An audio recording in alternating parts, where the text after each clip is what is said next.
Hello, I'm Mohsen Jamal and you watch Afghan News. A roadside bomb has ripped through an Afghan army vehicle in southeast Afghanistan, killing 9 soldiers and wounding 4 others. An official says Sunday the blast hit a vehicle out on patrol in the Sahag area of Zurmat district in Paktia province Saturday afternoon, said provincial spokesperson Ruhollah Samoon, blaming the attack on the Taliban. The wounded soldiers were taken to a nearby hospital, he said, adding that their injuries were not life-threatening.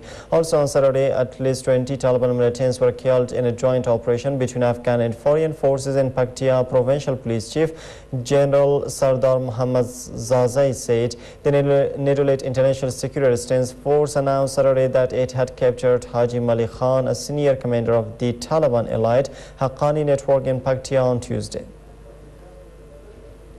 Hundreds of Afghans took to the streets of Kabul on Sunday to condemn recent shelling of border towns by Pakistan's army, accusing its powerful spy agency of involvement in the assassination of the country's ex-president Burhanuddin Rabbani. The protest comes amid heightened tensions between two neighbors, with Afghan officials blaming Pakistan's inter-services intelligence and the Taliban senior leadership of plotting to kill Rabbani. Under tight security, the 1-hour rally passed without any incidents, with protesters appearing angry and carrying huge large banners. Rabbani, who was head of the High Peace Council tasked with trying to reach a negotiated settlement to the 10-year war, was killed at his Kabul home on September 20th by a suicide bomber claiming to be carrying a message of peace from the Taliban leadership.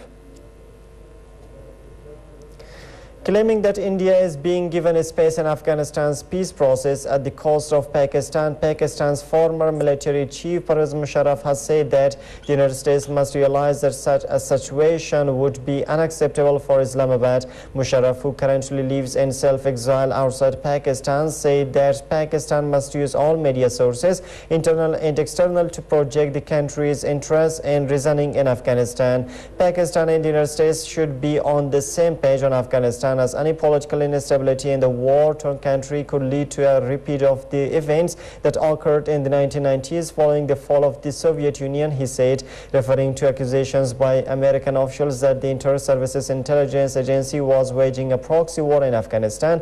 Musharraf claimed the United States was using Pakistan as a scapegoat for its failures in the neighboring country. Pakistani and U.S. officials say one American missile strike near the Afghan border has killed an Al-Qaeda-linked Pakistani militant commander.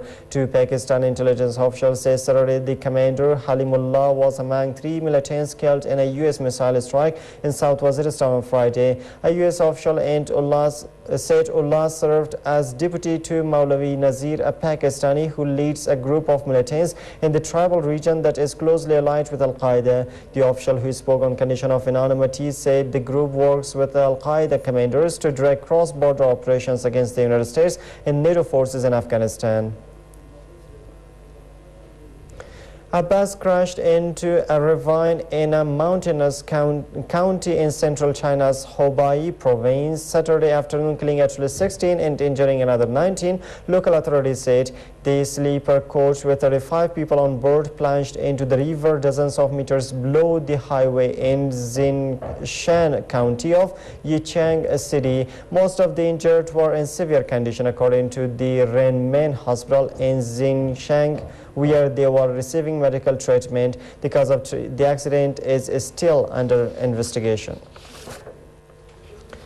Libyan fighters say they have completely surrounded Muammar Gaddafi's hometown of Sirte and are engaged in heavy clashes with his loyalists in the city's streets. Last week, the National Transitional Council's Defense Ministry said that Sirte's port, airport and military base were all under the control of its forces.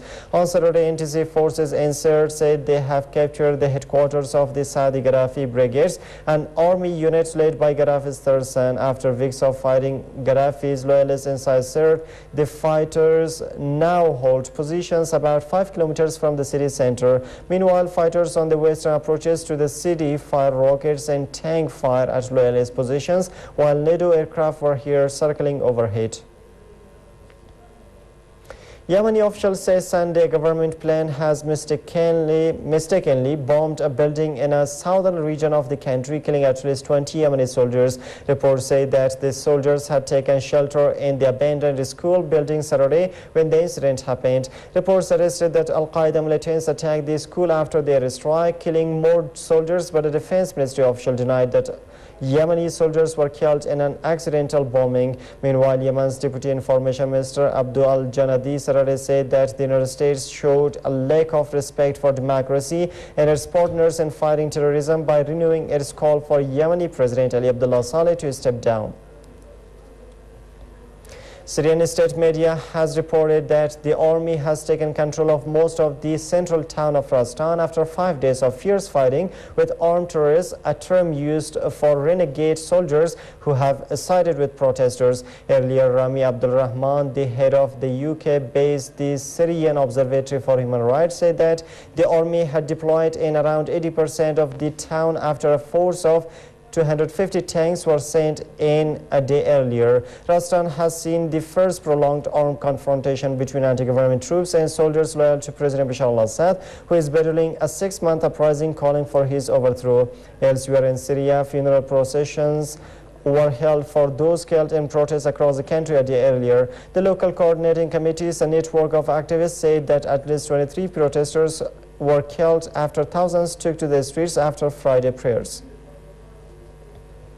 In that, Saudi Arabia is trying 7 Saudis accused of creating an Al-Qaeda-linked terror cell and setting up training camp on the mountains near the country's southern border with Yemen, reports said on Sunday. The trial is taking place in a special criminal court in Riyadh and is open only to selected local media. After Al-Qaeda militants launched attacks on Saudi Arabia in 2003, the authorities arrested thousands on suspicions of links to militant groups. Critics say the 12 to 30,000 people that trials groups say were imprisoned included political activists. Reports say the cell was discovered in 2003 after a local spotted the training camp and told the authorities.